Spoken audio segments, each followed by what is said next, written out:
कल जो पैराग्राफ हुआ था अंत में थोड़ा सा बाकी भी रह गया था, उसको फिर से पढ़ते हैं और पूरा करते हैं, उसके बाद आगे बढ़ेंगे। पहले बताया जा रहा था 3 प्रकार के जो भोग होते हैं उनके बारे में, और उसमें तीसरे भोग की बात आई थी जो पैराग्राफ अंत में कल हुआ था। तो यह है कि तीसरा भोग अर्थात प्रभु प्रसाद, यानी अर्पण अर्थात समर्पण। ये संपूर्ण प्रसाद, फल जल काया माया, ये सब तेरे सम्मुख हैं प्रसाद रूप में।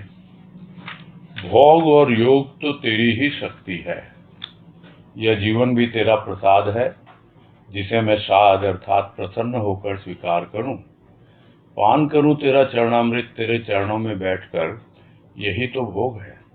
यह विश्व क्या है? तेरी पूजा का थाल, और तू एक देवता है और तेरा उपासक पुजारी। विश्व रूपी थाल में सभी कुछ तेरी पूजा के साधन यानी पूजापा है।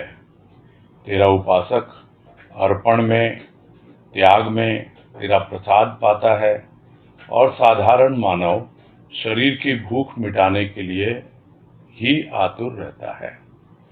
उसे न तेरे प्रसाद का ज्ञान है, न स्वयं का भान है। विश्व में 2 ही रूप तो हैं, एक तू एक मैं। तू और मैं के बीच संसार है। मैं जब तक तू के भाव में नहीं आता तो संसार के भोगों को भोग रहा है, संपूर्ण विश्व के आनंद को अपने भीतर समाना चाहता है, मगर संकीर्णता के कारण समा नहीं पाता। और मैं यदि तेरे चरणों में है तो विश्व के फल भी तेरे प्रसाद हैं। तेरे अर्पण करने वाला भोग सब कुछ ग्रहण करते हुए भी त्याग की चरम सीमा तक पहुंचा देता है। प्रसाद जीवन की साध है, और स्वाद आता है जीवन का साध होकर प्रसाद पाने वाले को। साधारण मानव के भोग विषाद और अवसाद बन जाते हैं। वासना विष की थैली है, जिसमें मानव विषाद को एकत्रित करता रहता है। तेरा प्रसाद अमृत है, जिसे पाकर मानव तृप्त हो जाता, जन्म जन्म के बंधन से मुक्त हो जाता है। और यही भाव लिया गया था कि जो तीसरे प्रकार का भोग है वो है प्रभु का प्रसाद, यानी जो कुछ भी उसको अर्पित किया जाता है। तो अर्पण सिर्फ वस्तुओं का नहीं होता, अर्पण सिर्फ भाव विचारों का नहीं होता। अर्पण होता है संपूर्ण रूप से, और उसी को समर्पण कहा जाता है। तो जब संपूर्ण रूप से अर्पण हो जाता है यानी समर्पण हो जाता है, तो जो कुछ भी जीवन में आता है, स्थूल में सूक्ष्म में, जो वो भोग लगाता है, प्रसाद लगाता है, फल के रूप में या मिठाई के रूप में, या कुछ भी जल रखता है चरणामृत के रूप में बनाता है, अपने शरीर को रखता है सामने उसके, उसको भी अर्पित कर रहा है, जो कुछ भी माया का रूप है उसको अर्पित कर रहा है। तो ये संपूर्ण जितना भी प्रसाद, फल, जल, काया, माया, वो यही कहता है अपने प्रभु से, यह सब तेरे सम्मुख है प्रसाद के रूप में। भोग और योग तो तेरी ही शक्ति है। किस प्रकार से भोग और योग दोनों को अनुभव कर पाए प्राणी, वो तभी तक नहीं होता जब तक अपना समर्पण नहीं होता, यानी अपना जीवन उसके चढ़ नहीं जाता भोग बनकर। तब जाकर उससे योग होता है। तब दोनों की शक्ति, भोग यानी जो अपने आप को समर्पित कर दिया, और योग यानी उससे जुड़ना शुरू हो गया। तो तेरी ही शक्ति है, तेरा ही रूप है, जो भोग में है या योग में है। और जीवन वो तो तेरा प्रसाद है ही। तुम्ही ने तो दिया है मुझे जीवन, प्रसाद स्वरूप तुमने दिया है मुझे जीवन, और इसको पाकर मैं प्रसन्न हो रहा हूँ। साध यानी प्रसन्नता, प्रसन्न होकर स्वीकार करता हूँ। और अब क्या चाहिए? मैं तुम्हारे चरणों का चरणामृत पान करना चाहता हूँ, तेरे चरणों में बैठकर।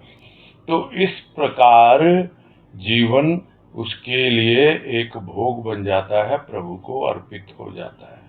फिर भक्त के मन में भाव है कि ये जो सर्वव्यापी दुनिया है, विश्व है, ब्रह्मांड है, ये सब क्या है? ये विश्व तो तेरी पूजा का एक थाल है और तू ही तो एक देवता है, और जो कुछ भी तेरी पूजा उपासना कर रहे हैं वो पुजारी ही कहलाएंगे, भक्त ही कहलाएंगे। और इस विश्व रूपी थाल में जिस तरह पूजा की सामग्री होती है वो सब कुछ रखी हुई है, और उनको जो भी अर्पित करेगा उपासक, जो भी तूने दिया वही तो अर्पित करेगा। तो अर्पण में क्या भावना आती है कि तुम्हारा ही दिया हुआ तुम ही को अर्पित है। तो वो त्याग इतना सहज हो जाता है अर्पण के रूप में, यानी छोड़ना है उसको, मेरा नहीं है ये तो प्रभु का है, प्रभु का है और उसी के चरणों में अर्पित है। और इस तरह उसका त्याग बड़ा सहज हो जाता है, और उस त्याग में एक ऐसी खुशी मिलती है उसको, एक ऐसी प्रसन्नता यानी प्रसाद मिलता है।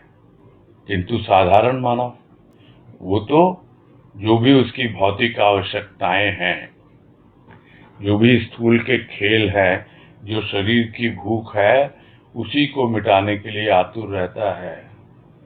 जब कुछ भी वो रखेगा प्रसाद के रूप में, भोग के रूप में, वो अपनी कामनाओं की पूर्ति के लिए, अपने स्थूल की भूख को शांत करने के लिए ही रहता तैयार। उसे पता नहीं है प्रसाद के बारे में, कुछ भी ज्ञान नहीं है, और ना अपने बारे में ज्ञान है, कैसा उसका जीवन बीत रहा है, कुछ अपने बारे में सोचता ही नहीं।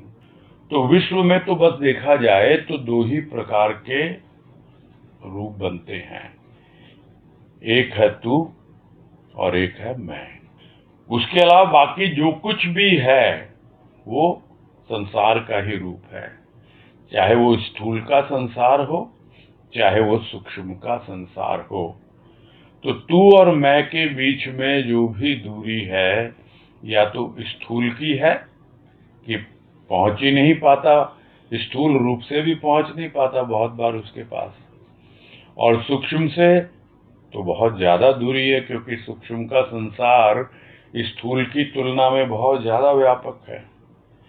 और हमेशा हम लोग बात करते ही रहते हैं कि स्थूल क्या है, जो सिर्फ दिखलाई दे रहा है। जैसे कि एक हिमखंड है, आइसबर्ग पानी में तैर रहा है, वैसा ही है ये जीवन। जो बाहर दिखलाई दे रहा है वो सिर्फ 10% है, उसके भीतर जो दिखलाई नहीं दे रहा है वो 90% है। तो ये जो बाहर का संसार है वो सिर्फ 10% है, वही दिखलाई दे रहा है बाहर का संसार, किंतु भीतर का संसार वो तो 90% है। तो दोनों के बीच में संसार है, बाहर का भी भीतर का भी। तो जब तक तू के भाव में नहीं आता प्राणी, तब तक तो यही समझता है कि मैं अब संसार के भोगों को भोग रहा हूँ। एक भोग जो पूर्व जन्म के संस्कारों के रूप में, इस जन्म के संस्कारों के रूप में, जो पहले भी बात आई कि कर्म फल भोग रहा हूँ, और या फिर संसार में जो कुछ भी वस्तुएं, जो कुछ भी मैंने एकत्रित की है संसार की वस्तुएं, उन भोगों को भोग रहा हूँ। यानी स्थूल में ही रहता है वो जीवन उसका। कब तक? जब तक कि वो तू के भाव में नहीं आता, यानी प्रभु उसके जीवन में नहीं आता। वो चाहता तो है कि सब कुछ मिल जाए उसे, पूरे विश्व का जितना भी ऐश्वर्य है वो सब उसके पास आ जाए, सारा का सारा संपूर्ण विश्व का आनंद वो अपने भीतर समाना चाहता है। किंतु उसके भीतर इतनी जगह है ही नहीं, उसके भीतर इतनी संकीर्णता है, नैरो माइंडेडनेस, बहुत पतला है भीतर, जगह ही नहीं है, रास्ता ही नहीं है कुछ भीतर प्रवेश करे। जिसको हम कहते हैं सकरी गली है, तो कैसे से कोई निकलेगा उसमें से। और यह आनंद, यह तो इतना विशाल व्यापक, कैसे उसमें से निकले, पहुंच ही नहीं सकता। तो वो संकीर्णता के कारण जो व्यापकता है या जो विराट भाव है वो अंदर आ ही नहीं पाता है। छोटे छोटे संकीर्ण भाव विचारों में जीता है और चाहता तो है मिल जाए संपूर्ण विश्व का आनंद। और इस संदर्भ में एक वाणी भी एक आध बार हम लोगों के सामने आई है, चर्चा भी हुई है उस पर, जो कहते हैं जिसमें गुरुदेव कि अपूर्ण संपूर्ण चाहता है आनंद भाव, अपूर्ण संपूर्ण चाहता है आनंद भाव, बाधक मन साधक मन, पूर्ण क्यों अपूर्ण मन बन बैठा। यही विचारणी है, पूर्ण क्यों अपूर्ण बन बैठा। था तो वो पूर्ण, किंतु बीच में आ गया संसार, स्थूल का संसार, सूक्ष्म का संसार। और ये संसार क्या है? मन के खेल है। बाधक मन है, साधक मन भी है, आगे बढ़ना चाहता है। बाधक मन बाधाएं डालता है, फिर खींच के उसको संसार में ले आता है। तो इस तरह उसकी संकीर्णता दूर नहीं होती। तो जितना साधन को अपनाता जाएगा, जितना साधक मन उसका व्यापक होता चला जाएगा, उतनी ही उसकी संकीर्णता दूर होती जाएगी और संपूर्ण विश्व के आनंद को अपने भीतर समा पाएगा। संपूर्ण आनंद चाहता है, अपूर्ण है नहीं, बन बैठा। विचारणी यही है कि पूर्ण क्यों अपूर्ण बन बैठा, अपनी संकीर्णता के कारण। छोटे छोटे तुच्छ भाव विचारों में ही जीवन बिताता रहता है, इसी वजह से वो पूर्णता को उपलब्ध नहीं हो पाता। तो यह अवस्था है जो संसार के भोगों में लगा हुआ है और उसके जीवन में अभी भी तू का भाव पूरी तरह छाया नहीं है। किंतु यदि मैं तेरे चरणों में चली जाती है तो फिर तो क्या है, जो कुछ भी है तेरा ही प्रसाद है। जो कुछ भी मिलता है संसार में, इस विश्व में, चाहे बाहर स्थूल के संसार में, चाहे भीतर सूक्ष्म के संसार में, जो कुछ भी देने वाला है वो प्रसाद रूप में जो भी कर रहा है, उसका जो भी उसे फल मिलता है, उसके प्रसाद के रूप में ही वो ग्रहण करता है, क्योंकि मैं उसके चरणों में पूरी तरह झुक गई है। तो जो कुछ भी तुझे अर्पण हो रहा है वो अपने आप ही त्याग की चरम सीमा तक पहुंचा देता है। वो ग्रहण सब कुछ कर रहा है, किंतु तुमको ही अर्पित कर रहा है और तुम उसे जो कुछ भी दे रहे हो वो उसी को ग्रहण करता है। उसके भीतर की भावना यही होती है कि जो कुछ देने वाला वो दे रहा है और जो कुछ भी उसको लेना है वो ले रहा है। तो त्याग उसके लिए इतना सहज हो जाता है, यानी भोग करते हुए उससे योग हुआ और वो योग उसे त्याग को बड़े सहज रूप में चरम सीमा तक पहुंचा देता है। तो यह जो प्रसाद है, यही तो जीवन की प्रसन्नता है, यही तो शाद है। और जब यह प्रसन्नता मिल जाए कि सब कुछ तुमको अर्पित हो गया, जो कुछ तुम दे रहे हो विश्व में जो भी है सब तुम्हारा ही दिया है और मैं उसको पूरी तरह ग्रहण करता हूँ प्रसाद समझ के, और अपने आप ही तुम्हें अर्पित होता हुआ चला जाता है। तो इस तरह वो त्याग की चरम सीमा तक वो भोग पहुंच जाता है और प्रसाद जो है उसके जीवन का एक प्रसन्नता का कारण बन जाता है और अब उसे जीवन का स्वाद आता है। प्रसाद पाने वाले को कि क्या स्वाद है, कितनी खुशी है, कितनी प्रसन्नता है मेरे जीवन में। जबकि साधारण मानव के भोग जो है वो क्या लेके आते हैं? वो लेके आते हैं विषाद और अवसाद। विषाद यानी उदासी, सुस्ती, झुंझलाहट, ये सब लेके आते हैं। जब भोग लेता है तो कितनी उदासी, झुंझलाहट और परेशानी उसको आ जाती है। और यदि उसको वो ठीक से समझ न पाए, झेल न पाए, तो वो भोगों के कारण ही डिप्रेशन में भी चला जाता है। अवसाद यानी डिप्रेस हो जाता है एकदम। यह है साधारण मानव की अवस्था। उसके लिए क्या है? वासना, वो विष की थैली है, समझ नहीं पाता है। और उस विष की थैली में क्या करेगा?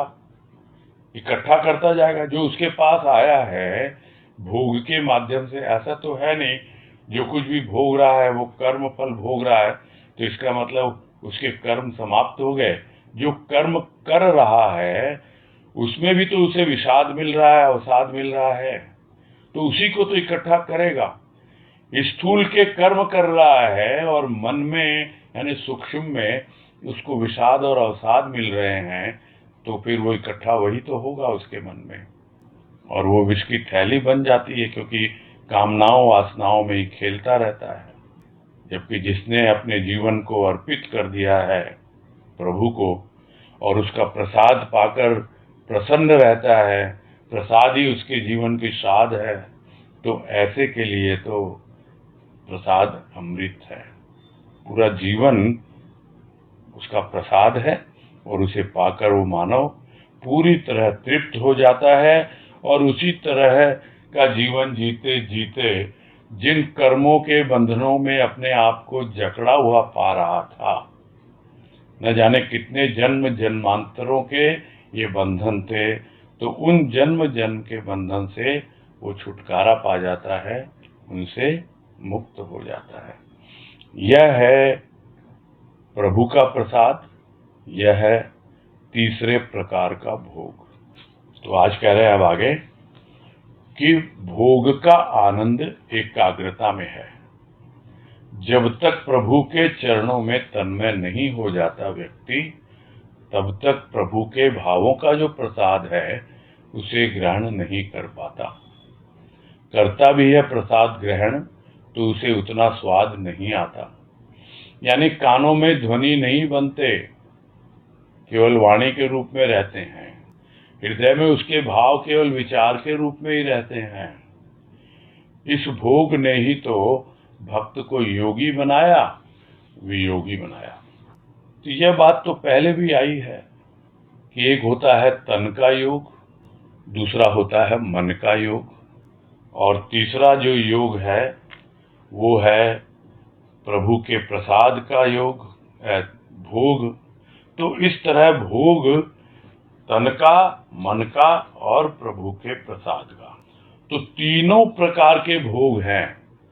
किंतु जब तक एकाग्रता नहीं है भोग में, तब तक उस भोग का आनंद नहीं आता है।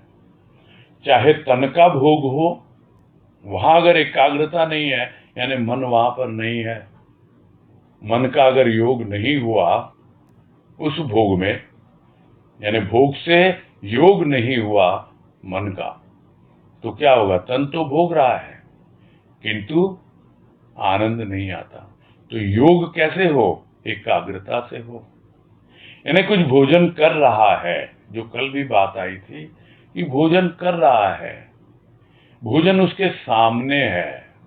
ये तो हो गया एक अग्र, अग्र यानी सामने, एक यानी भोजन का एक रूप उसके सामने है, किंतु क्या वो भोजन करते हुए एकाग्रता से कर रहा है? क्या उसका मन उससे जुड़ा हुआ है? क्या पूरे मनोयोग से वो भोजन कर रहा है? तो तन का तो भोग हो जाता है किंतु मन का योग नहीं होता, इसलिए मन का भोग नहीं होता, तो उसे आनंद नहीं आता। तो ये एक छोटा सा सूत्र है समझने के लिए कि भोग में भी आनंद तभी आता है जब एकाग्रता होती है। और जो तीसरे प्रकार का भोग जो प्रभु का प्रसाद है, तो वो तो तभी मिलेगा ना जब प्रभु के चरणों में तन्मय होगा। तो पहले एकाग्र होगा, फिर तन्मय होगा, यानी पूरी तरह उसी में लीन हो जाएगा, तन्मय हो जाएगा, डूब जाएगा। तो जब तक यह नहीं हो जाता तब तक प्रभु के भावों का जो प्रसाद है, यानी प्रभु जो उसे वापस लौटा के देना चाहता है। अक्सर हम क्या कहा करते हैं कि जो कुछ भी हम प्रभु को अर्पित करते हैं, भोज्य सामग्री, मिठाई के रूप में, फल के रूप में कुछ भी अर्पित करते हैं, और फिर जब वापस हम उसे ग्रहण करते हैं तो उसका तो स्वाद ही बदल जाता है। वैसे ही है, हम उसको सूक्ष्म में भी कुछ अर्पित करते हैं, अपने विचार भाव कुछ भी, और जब एकाग्रता के साथ, तन्मयता के साथ अर्पित करते हैं तो वो प्रभु का प्रसाद बन के हमारे पास वापस लौटता है। तो वो प्रभु के भावों का प्रसाद है, वो आता है। तो जब तक तन्मय नहीं होगा, एकाग्र नहीं होगा, तब तक वो जो लौट के भावों का प्रसाद उसको दे रहा है उसका प्रभु, उसे वो कैसे समझ पाएगा, कैसे ग्रहण कर पाएगा। और यदि कर भी ले तो भी क्या है, अभी एकाग्रता है नहीं, तन्मयता है नहीं, तो उतना स्वाद नहीं आता उसको। प्रसाद तो ग्रहण कर लिया, तो यह प्रसाद स्थूल का नहीं है, जो पहले भी वाणी के संदर्भ में बात आई कल, कि यह प्रसाद हृदयंगम करने का है, यह सूक्ष्म का प्रसाद है। और स्वाद कोई मुंह का नहीं है, ये जिह्वा का स्वाद नहीं है, यह स्वाद जो है वो अपने हृदय का स्वाद है। तो क्या इसका मतलब निकलता है कि भाई कानों से तो सुनी वाणी, लेकिन बस वाणी शब्द के रूप में ही रह गई, ध्वनि के रूप में नहीं आई। तो ये बड़ा अटपटा सा लगता है समझने में कि भाई ध्वनि ही तो है, शब्द हो या ना हो। ध्वनि बहुत बार ऐसी भी होती है जिसका हमको कोई अर्थ भी समझ में नहीं आता। तो अर्थ समझ में नहीं आया, चलो शब्द का अर्थ तो समझ में आ गया, तो क्या भीतर ध्वनि बन गई? शब्दार्थ तो आ गया, तो क्या भावार्थ समझ में आ गया? भावार्थ तभी समझ में आता है जब हम पूरी तरह एकाग्रता और तन्मयता के साथ कानों से उसे ग्रहण करते हैं। एक भोग प्रसाद के रूप में जो हम मुख से ग्रहण करते हैं, जिह्वा उसका स्वाद लेती है। जब हम कानों से ग्रहण करते हैं उसको, तब कौन स्वाद लेता है? तब हमारा मन उसका स्वाद लेता है, क्योंकि मन अब एकाग्र है, मन अब तन्मय है। और वो तब होगा जब सिर्फ वो शब्द ही न रहेंगे, स्थूल रूप में वाणी ही नहीं रहेगी, उसके पीछे छिपा हुआ भाव वो हमारे भीतर छिपी हुई उस ध्वनि को झंकृत न कर दे। जो आनंद ध्वनि की बात कितनी बार आई है कि कानों से तो आती है तुमुल ध्वनि, किंतु यदि मन में एकाग्रता और तन्मयता नहीं है तो वो सूक्ष्म में परिवर्तित नहीं होती है, स्थूल रूप में ही रहती है। और जिसको हम साधारण भाषा में कहते हैं, इस कान से सुना और उस कान से निकाल दिया। और कुछ तो उससे भी ज्यादा चतुर होते हैं, वो सुनते तो दोनों कानों से हैं, किंतु मुख से निकाल देते हैं कि भाई आज ये सुना हमने, ध्यान से सुना, हाँ दोनों कान लगा के सुने हैं, और फिर मुख से निकाल देते हैं, भीतर नहीं जाती। वो तो तीसरे प्रकार के लोग होते हैं जो दोनों कानों से ही नहीं सुनते, पूरा ध्यान से सुनते हैं और उसे भीतर ले जाते हैं। तब वो ध्वनि सूक्ष्म रूप ग्रहण करती है, सिर्फ कानों तक सीमित नहीं रहती, और हृदय में उसके भाव बनते हैं। और नहीं तो आएगा थोड़ा बहुत मन में विचारों के रूप में और चला जाएगा, हृदय में उसका भाव नहीं बन पाएगा। और इन दोनों के बीच में भी एक अवस्था बनती है जिसके बारे में हम लोगों ने पहले भी चर्चा की है, और वो है भावना। कानों से सुना, मन में आया, कुछ विचार का रूप लिया, यदि हमने थोड़ा बहुत भी ध्यान दिया तो ये विचार हमको भाया, अच्छा लगा, तो फिर धीरे धीरे वो हमारी भावना बन जाती है। और वो भावना जब और आगे बढ़ती है तब वो भाव का रूप लेती है। तो इस तरह हृदय में उसके केवल विचार ही रह पाते हैं, ज्यादा से ज्यादा भाव नहीं बनते। यह अवस्था होती है जो प्रसाद ग्रहण तो करता है किंतु उसको स्वाद नहीं आता, क्योंकि वो कानों से सुन रहा है, मन से नहीं सुन रहा, ध्यान से नहीं सुन रहा। इसीलिए उसके हृदय में भाव नहीं बन पाते हैं। तो कहाँ से आई ये सब बातें? उसने भोग किया, प्रभु ने जो उसे दिया उसका स्वाद लिया, यह सूक्ष्म का भोग है। तो इस भोग ने ही तो भक्त को योगी बनाया है कि जितना उसका अर्थ समझता जाएगा, जितना उसका स्वाद लेता जाएगा, जितना उसका भाव बनता जाएगा, उतना ही उस भाव से वो जुड़ता चला जाएगा, यानी वो योगी बनता चला जाएगा। और वियोगी वियोगी होता है जब वो वस्तु जो उसने ग्रहण की, उस योग के द्वारा उसका भोग किया और सहज रूप में ही उसका त्याग हो गया। और अगर नहीं हुआ, फिर से योग की इच्छा हो रही है, तो प्रभु क्या बोलता है? भाई जो तुमको पहले दिया ना, पहले उसको हजम कर ले। जिस तरह भोजन पहले हजम हो जाए और उस भोजन का त्याग हो जाए, तभी अगला भोजन करने में उसकी सार्थकता है, वैसे ही है। नहीं तो फिर वो वियोगी बना रहता है। तो इस भोग ने ही भक्त को योगी भी बनाया और वियोगी भी बनाया। दोनों ही अवस्थाएं साथ साथ चलती रहती हैं। आगे कह रहे हैं, ऐश्वर्य सौंदर्य है या माया, इसे भी समझना होगा। सत्य रज तम की सृष्टि और इसी में तीनों प्रकार के भोगों का भाव छिपा है। मनुष्य ने शरीर को अधिक देखा, मन के कर्म को नहीं देखा। फिर सतोगुणी प्रकृति का रूप तो बहुत ही दूर रहा मानव के लिए। इसीलिए तो ईश्वर ने यह कहा, मेरी सृष्टि में मैं ही मैं हूं, तू भी सब कुछ छोड़कर मेरे पास आ, मेरा हो जा। जब तक तू मेरा नहीं होगा तब तक भोग ही भोग है। मेरा होने के बाद ही तू मेरे ऐश्वर्य को जान सकेगा, ऐश्वर्य के सौंदर्य को देख सकेगा। ऐश्वर्य माया है जब तक भोग ही भोग है। लेकिन मानव तो भोग के लिए नहीं आया, भोग के बंधनों को काट मुक्त होकर आनंद लोक में विचरण करने के लिए आया है। आनंद का लोक कौन सा है? जहां केवल ऐश्वर्य ही ऐश्वर्य, आनंद ही आनंद, न कल्पना, न विचार, न दुख सुख। जिस ऐश्वर्य की बात हो रही है, अभी तक भोग की बात हो रही थी, अब ऐश्वर्य की बात हो रही है। तो ये ऐश्वर्य है क्या वास्तव में? क्या ये सौंदर्य है या माया है?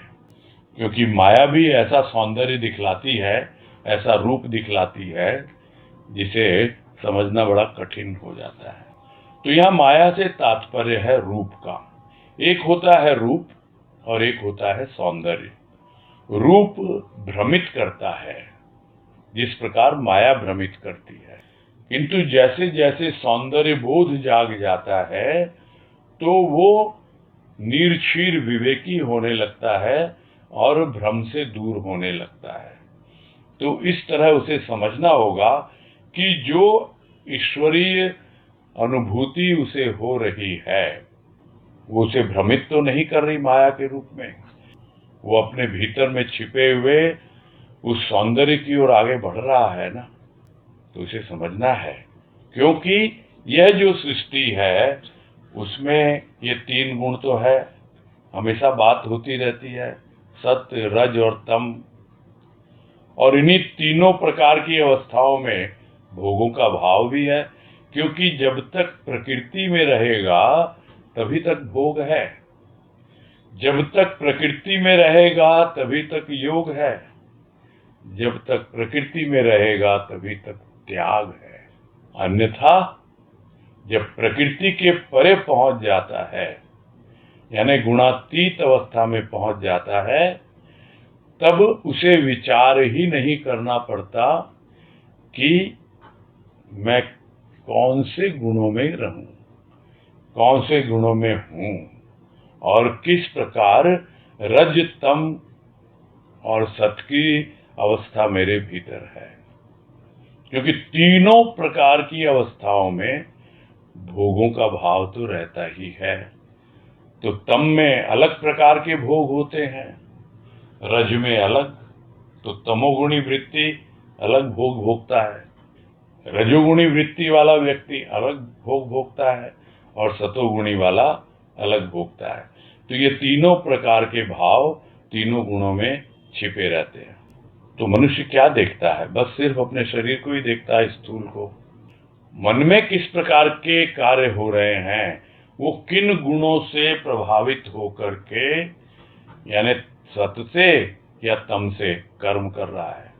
क्योंकि कर्म तो पहले मन में ही आते हैं, जिसे हम कहते हैं सूक्ष्म के कर्म, वैचारिक कर्म। तो जब तक विचार नहीं आता तब तक स्थूल के कर्म क्या होंगे? तो स्थूल के कर्म को तो देखता है, मन के कर्म को नहीं देखता कि क्या वास्तव में सतुगुणी प्रकृति से प्रभावित है। तो वो तो बहुत दूर रहता है साधारण मानव के लिए। तो किस प्रकार ईश्वर उसको अपनी ओर आकर्षित करे, कैसे बुलाए उसको? तो बोला जिधर से भी जा तू, कोई सा भी रास्ता अपना, हर जगह मैं ही मैं हूं, ये मेरी सृष्टि है, मेरे अलावा कुछ भी नहीं है। ये तेरा मन अभी जहां फंसा हुआ है और जो तू शरीर के खेलों में लगा हुआ है और जो तू इन गुणों से प्रभावित हो रहा है, तू सब भूल जा, सब कुछ छोड़ छाड़ के मेरे पास आ जा, मेरी शरण में आ जा। जो भगवान कृष्ण ने अर्जुन को कहा कि तू सब कुछ छोड़ छाड़ दे, भूल जा सब कुछ, बस मेरी शरण में आ जा, मेरा हो जा। तो जब तक मेरा नहीं होगा तब तक भोग ही भोग है, चाहे वो तमोगुणी हो, रजोगुणी हो, सतोगुणी हो। यानी प्रकृति में भोग ही भोग बना रहेगा। और जब उसका हो जाएगा तब उसके ऐश्वर्य को जानेगा, यानी दोनों चीजें उसमें आ जाएंगी। फिर उसका ऐश्वर्य क्या है? उसका ऐश्वर्य उसकी दिव्यता है, उसका ऐश्वर्य उसकी भव्यता है। तो इस प्रकार उसकी दिव्यता और भव्यता दोनों को जान पाएगा जब उसका हो जाएगा। और दोनों का जो सौंदर्य है, यानी उस ऐश्वर्य का सौंदर्य, उसको देख पाएगा, समझ पाएगा। अभी तक तो तू माया के ऐश्वर्य को देख रहा है, माया जो तुझे भ्रमित करती है। फिर साधारण रूप में माया जो हम धन दौलत रुपए पैसे को कहते हैं, उसके ऐश्वर्य को तू देख रहा है। तेरे भाव में, संसार में उसी का वैभव है, अभी उसी का ऐश्वर्य है, उसके अलावा तू कुछ सोचता ही नहीं है। किंतु जिस दिन तेरा भाव बदल जाएगा तो तेरा भाव भी बदल जाएगा और तेरे वैभव का, ऐश्वर्य का रूप भी बदल जाएगा।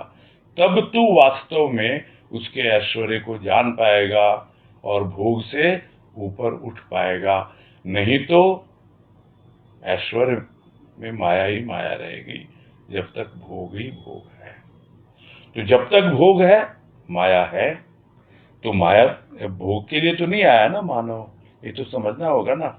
बार बार ये बातें आती हैं और हम समझते भी हैं कि भोग के लिए नहीं आए हैं।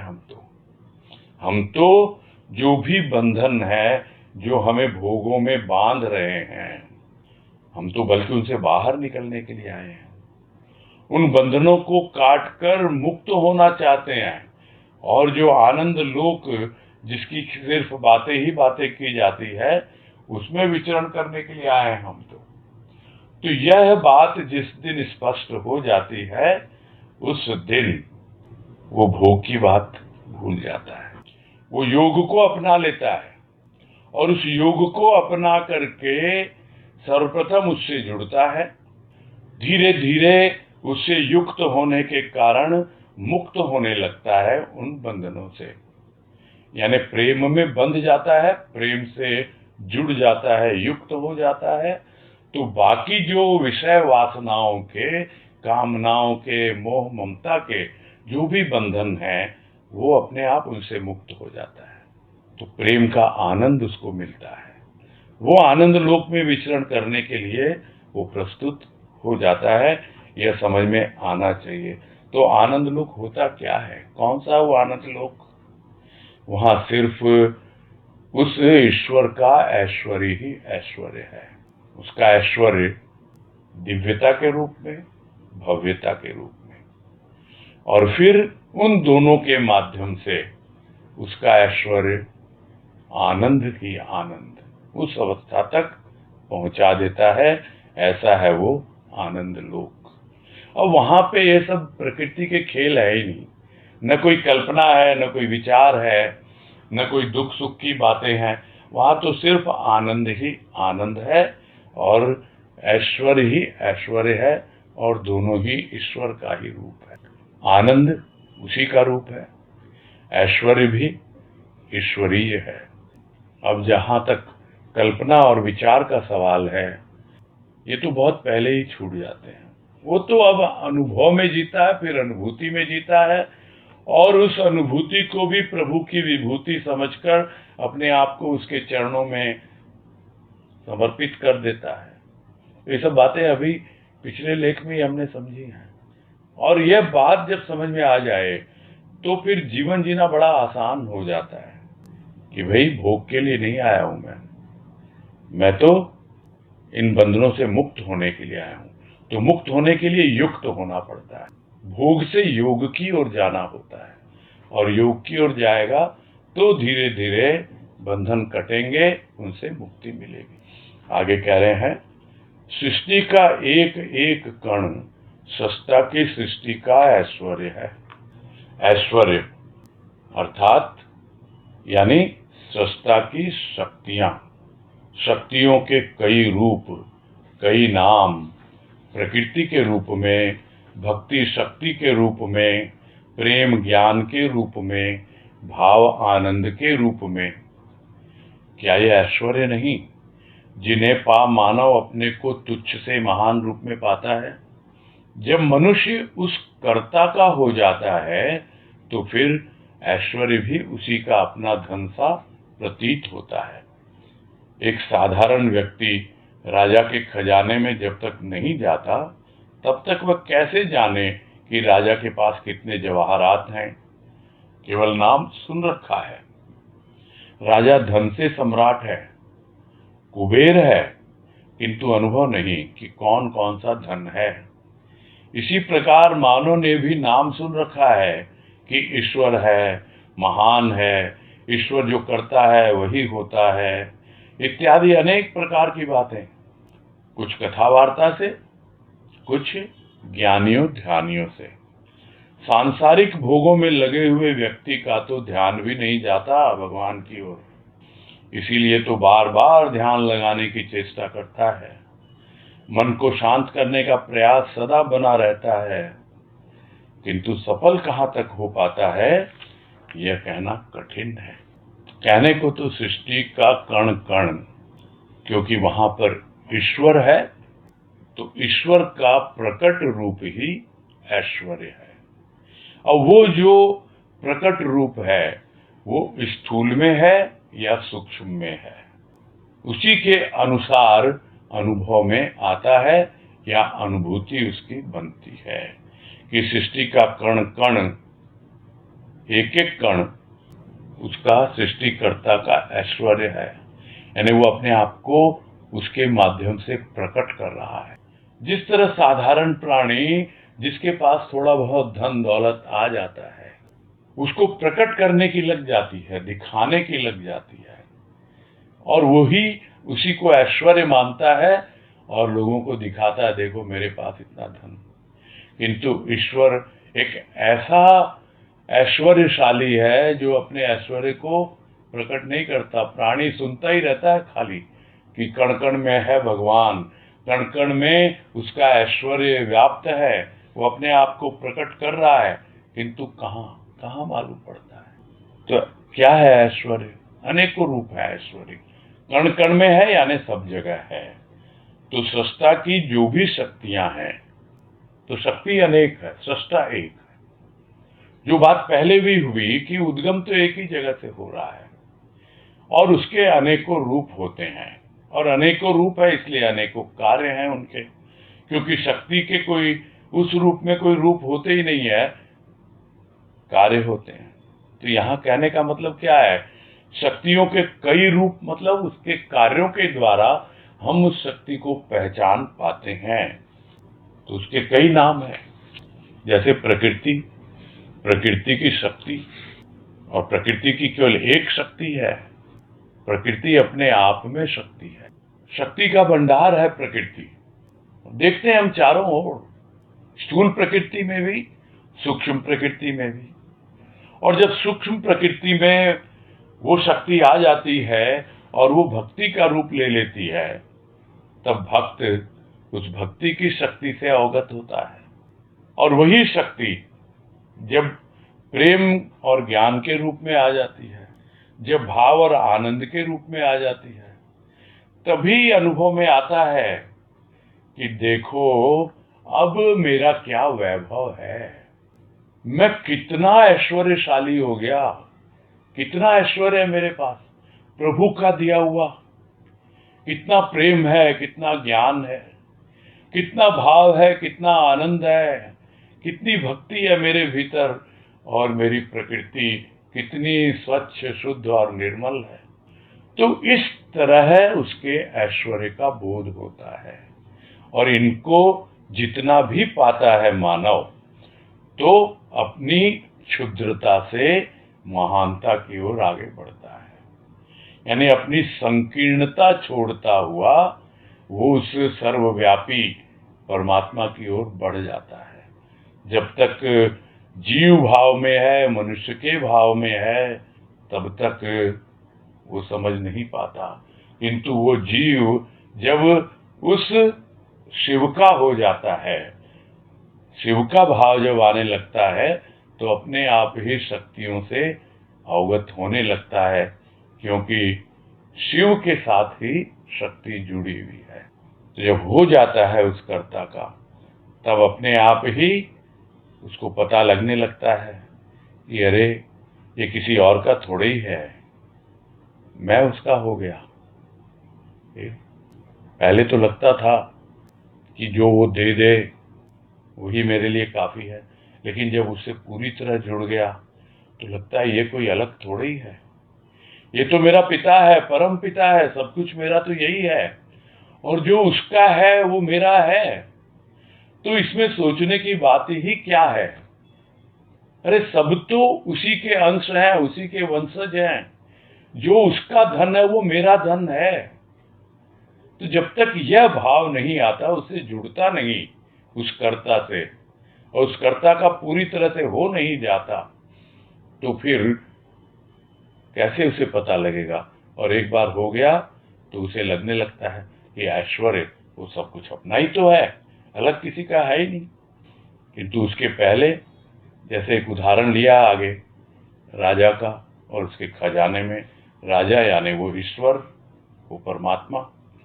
तो एक साधारण व्यक्ति है, तो जब तक वो राजा के खजाने तक पहुंचेगा नहीं, तब तक वो कैसे जान पाएगा कि राजा के खजाने में क्या क्या है। सुन रखा है, बहुत कुछ सुन रखा है, उसके पास ये है वो है, जो अभी पहले बताया कि प्रकृति के रूप में है उसके खजाने में, भक्ति के रूप में है, प्रेम ज्ञान के रूप में है, भाव आनंद के रूप में, सब उसके पास है। ये हीरे जवाहरात, ये सब नाम सुन रखे हैं। किंतु जब तक वो जाएगा नहीं, उससे मिलेगा नहीं, उसको सब कुछ अर्पित करेगा नहीं और उसे अपना बनाएगा नहीं, तब तक कैसे मालूम पड़ेगा। अरे भाई ये तो राजा है, धन से पूरी तरह सराबोर है, सब कुछ तो इसी का है, यही तो चक्रवर्ती सम्राट है, चारों ओर इसी का चक्र चलता है, समय इसी के इशारे पे चल रहा है, या यूं कहें कि यही तो समय है, कोई अंतर नहीं है, सब कुछ उसके पास, इस सम्राट के पास। ये कुबेर है, क्योंकि उस भाषा में समझ में आता है, क्योंकि हम किसको ऐश्वर्य समझते थे, धन दौलत को, और कुबेर कौन है, वो धन का देवता है। तो इसलिए पता नहीं लगता है कौन कौन सा धन है जब तक उसके पास नहीं पहुंचते। हम तो बस नोट गिनते रहते हैं, या फिर बैंक अकाउंट देखते रहते हैं, और या फिर शेयर मार्केट में किस शेयर में कितनी आमदनी हुई, इसी में सारा जीवन निकल जाता है और हम समझते हैं बहुत ऐश्वर्यशाली हैं, बहुत धनवान हैं। जब तक उस कर्ता से जुड़ेंगे नहीं, उसके होंगे नहीं, तब तक हमें कैसे मालूम पड़ेगा कि उसके पास क्या क्या धन है, क्या ऐश्वर्य है उसका। तो नाम सुन रखा है, ईश्वर है, महान है, जो करता है ईश्वर वही करता है, वही एकमात्र करने वाला है, वही होता है। तो ये सब बातें सुन रखी हैं, किंतु क्या अनुभव की है कि वो ईश्वर है वो? क्या ये बात सुनी कभी? सुनी, अनुभव की। गुरुदेव ने कहा प्रवचन में कि एक दिन अपने आप भीतर से उमड़ा, वो है वो है वो है। तो क्या इस तरह उमड़ा हमारे भीतर कि वो है, कि हमें अनुभव हुआ वो महान, सबसे महान? हम तो उसकी चिरौरी करते हैं, उसकी चापलूसी करते हैं जो हमारा स्वार्थ सिद्ध कर देता है। और ईश्वर को भी हम वही मानते हैं, उसकी चापलूसी करते हैं, चिरौरी करते हैं, मस्का लगाते हैं। क्या करते हैं? जो दुनिया में करते रहे वही उसका करते हैं, मुंह से बोलते हैं वो महान है। तो दूसरों के मुखापेक्षी क्यों होते हो? महान है तो फिर महान को अनुभव करें। तो इस तरह बहुत सी बातें सुनी तो हुई हैं, कौन कथावाचक बोलते रहते हैं, कुछ बातों में मिल जाती है ये सब बातें, कहीं पढ़ लेते हैं, कहीं सुन लेते हैं। बहुत से लोग हैं जो अपने आप को ज्ञानी समझते हैं, जिन्होंने ग्रंथों का बहुत अध्ययन किया है, वो कह देते हैं ईश्वर बड़ा महान है, वो करता है वही होता है। तो फिर तुम क्या करते हो भाई? विचार करना है। यही तो, जो करता है वही होता है। अगर सब कुछ करने वाला वही करता है तो तुम क्या हो? तुम क्या अकर्ता के भाव में आ गए? तुम क्या कुछ नहीं कर रहे? और वास्तव में ये एक बहुत फैक्चुअल चीज है कि जिस दिन हम ये मान लेंगे कि सब कुछ करने वाला वही है, मैं कुछ नहीं कर रहा, मैं तो अकर्ता हूं और मैं सिर्फ एक यंत्र मात्र हूं, एक निमित्त मात्र हूं, जो कुछ भी हो रहा अपने आप हो रहा है, तब फिर सुनी हुई बात आपका अनुभव बन जाएगी। इसमें कोई संदेह नहीं है। अभी सुनी है ज्ञानियों से, ध्यानियों से, किंतु अवस्था क्या है? लगे हुए हैं सांसारिक भोगों में। तो ऐसे व्यक्ति का तो ध्यान जाता ही नहीं भगवान की ओर। कोई कितना उसे समझा दे, कितना बोल दे, कितनी सुन ले, थोड़ा तो ध्यान देना। तो चेष्टा तो करता है भाई, बार बार चेष्टा करता है भगवान को ध्यान लगाने की, बैठता भी है, मन को शांत करने की भी कोशिश करता है, बहुत कुछ करता है, किंतु कितना सफल होता है कौन बताने आएगा? तो दूसरा तो नहीं बतलाता। इसीलिए कहा है बतलाना बहुत कठिन है, बहुत कठिन है। कितना सफल हो रहा है वो तो खुद ही जान सकता है। ऊपर से कितना अपने आप को दिखा दे कि मैंने बहुत ग्रंथ पढ़े हैं, मैंने बहुत कुछ नॉलेज अर्जित की है, मैं ज्ञानी हूँ, मैं बहुत ध्यान लगाता हूँ, रोज बैठता हूँ 2-2 घंटे। लेकिन क्या मिला तुमको? तुमने क्या अनुभव किया? कितनी सफलता मिली? क्या तुम पहुंच गए उस खजाने तक? क्या जाना उस खजाना को? नहीं जाना। अभी भी वही जीवन, वही कामना वासना, वही उसको खुजलाती रहती है, वही उसका खुजाना है, वही उसका खजाना है, उसी में जीवन बिताता रहे। खुद का अनुभव, खुद की अनुभूति, तब पता लगेगा प्राणी को कि कितनी सफलता मिली है कि नहीं मिली है। और दूसरे से कोई पूछने जाए तो कोई क्या बता पाएगा? तो सब बातों का सार क्या है कि बस कर्ता के हो जाओ, पूरी तरह अकर्ता भाव में आ जाओ, अपने आप ही उसके ऐश्वर्य से परिचय मिल जाएगा। बस यही पूरा करते हैं आज। पहले सरोज बावरी को देंगे। बोलिए सरोज जी। अनम्यूट कीजिए। हुआ था फिर वापस म्यूट पे आ गया। क्या वनिता, क्या प्रॉब्लम हो रही है? मैंने शायद बिल्कुल नहीं हो रहा होगा प्रॉब्लम। 1-2 बार पहले बात तो करी है इन्होंने। जी हाँ भाई, अनम्यूट कीजिए नेटवर्क सरोज इशू जी। भी होता है। चलो फिर तब तक नीतू गुप्ता से बात कर लेते हैं। हरिओम भैया। हाँ हरिओम, बोलिए। हाँ, जैसे तन की शक्ति और मन की शक्ति की बात आई, तो मन में यही आ रहा था कि मन से तो उसको पूरा अपन देखते हैं, मतलब कोशिश यही करते हैं कि मन से पूरा करें, लेकिन तन से उसका पूरा नहीं कर पाते हैं।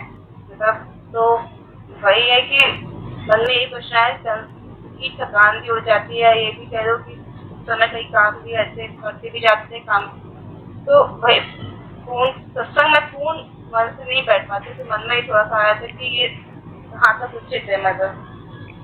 नहीं, सत्संग सिर्फ 2 घंटे का नहीं होता है सत्संग, हाँ जो नहीं, वो अक्सर, तो है। हाँ, फिर अगर ठीक है, आप हाँ। मन की शक्ति है, मन से जुड़े हुए हो, तो आपका तो बहुत प्रॉब्लम सॉल्व है। फिर उसमें तो कोई डाउट होना ही नहीं चाहिए, किसी प्रकार की परेशानी हाँ होनी नहीं हाँ चाहिए फिर। और थक जाते हैं तो जब सत्संग का टाइम है तो उसे आधा 1 घंटा पहले थोड़ा रेस्ट कर लें, हाँ, वही थकान है ना, दूर हो सारी जाएगी। फैमिली में तो। हाँ नहीं, वो आपको अपना रूटीन तो खुद को ही संभालना होगा ना। हाँ, सही बात है, हाँ, सही बात वो खुद ही को देखना पड़ेगा। है। हाँ हाँ, हम्म, ठीक है। हाँ, हम्म। हरिओम भैया। हाँ हरिओम। हाँ, अनम्यूट करिए सरोज जी। हम्म। और आपको नहीं हो रहा है तो किसी की हेल्प ले लो। हम्म, हो गया। हेलो बोलिए, नजदीक आइए माइक के। आवाज धीरे आ रही है भैया। आपकी। आवाज नहीं आ रही है, धीरे आ रही है, नजदीक आइए, हाँ माइक्रोफोन के नजदीक आइए। बोलिए। हाँ भैया। बोलिए। भैया, जैसे किसी के अंदर हम आज गुरु के जो देखते हैं ऐश्वर्य गुण सब सुनते हैं, करते हैं, और जैसे उसके अंदर हमको अनुभव से जैसे लगता है कि वो वही है कि जिसको हम ढूंढ रहे हैं, तो वो मतलब हर कोई में तो दिखता नहीं है। हर कोई में मतलब? हर किसी से कोई जैसे अपने करते आप हैं। में दिखता है ना, अच्छा। अपने आप में भीतर में तो दिखता है, अनुभव में आता है। हाँ। तो और क्या है, और क्या करना आपको? अच्छा। बाहर जैसे। कहीं दिखे ना दिखे, वो आपको क्या, कण कण में है का मतलब ये थोड़ी है कि आपको भी दिखाई देगा। ठीक है, जिसको दिखाई दिया, आपको अपने भीतर दिख गया, तो आप इसी बात को मान के चलो कि जो ब्रह्मांड में है वो पिंड में है, यानी पूरी सृष्टि में जो व्यापक है वो मेरे भीतर है। इतनी सी तो बात है, और क्या बात समझनी है। सब जगह दिखता है, नहीं दिखता है, सब लोगों में दिखता है, नहीं दिखता है, वो दृष्टि हो सकता है अभी हमारी नहीं हो। वो तो निर्भर करेगा। नहीं, इससे मुझे ध्यान में आ गया, कई बार गुरुदेव जैसे वहाँ कलकत्ते सदन में जाते थे साल में 6 बार, और आते थे स्टेज पे प्रवचन करने के पहले, सिर्फ प्रवचन करने के लिए आते थे, फिर चले जाते थे, पूरी सत्संग में नहीं बैठते थे। तो आए प्रवचन करने के लिए, जैसे ही बैठे तो सब नमस्कार कर रहे हैं, और वो भी सबको नमस्कार कर रहे हैं, और प्रवचन में ये बोल रहे हैं शुरू में ही कि आप ये ना समझना कि मैं आपको नमस्कार कर रहा हूं, मैं तो आपके भीतर बैठे हुए उस भगवान को नमस्कार कर रहा हूं। तो उनको दिखता है सब में भीतर बैठा हुआ वो भगवान, हो सकता है हमको नहीं दिख रहा हो वो सब में बैठा हुआ वो ईश्वर, हम उसके ऐश्वर्य को नहीं देख पा रहे हो, किंतु अपने भीतर देख लिया। मैं तो समझूंगा, जो क्या बोलते हैं हम लोग मारवाड़ी भाषा में, एक कॉमन मुहावरा है, फिर तो बाया गढ़ जीत लियो, है ना। अपने भीतर अनुभव कर लिया मतलब गढ़ जीत लिया, और कुछ नहीं, अपने आप को जीत लिया तो फिर दुनिया को क्या जीतना है। दुनिया को जीत कर भी कोई अपने आप को जीत पाए? कोई नहीं पाया आज तक। और जिसने अपने आप को जीत लिया उसने गढ़ जीत लिया। वही अपने भीतर अनुभव में आ गया उसका ऐश्वर्य, तो फिर क्या चाहिए उसको जिंदगी में। औरों में दिखे न दिखे, कण कण में नजर आए, पत्ते पत्ते पे नजर आए या ना आए, अलग बात है। लेकिन हाँ, ये तो पता लगता है कि जो पूरी सृष्टि में व्यापक है, जो ब्रह्मांड में है, वो है इस पिंड में, वही है, वो उससे कोई अलग है ही नहीं। ये सब समझ में आने लगता है। और अगर ये आ रहा है तो फिर क्या बोलेंगे? कुछ भी नहीं, बहुत बड़ी कृपा है, यही कहेंगे। ठीक।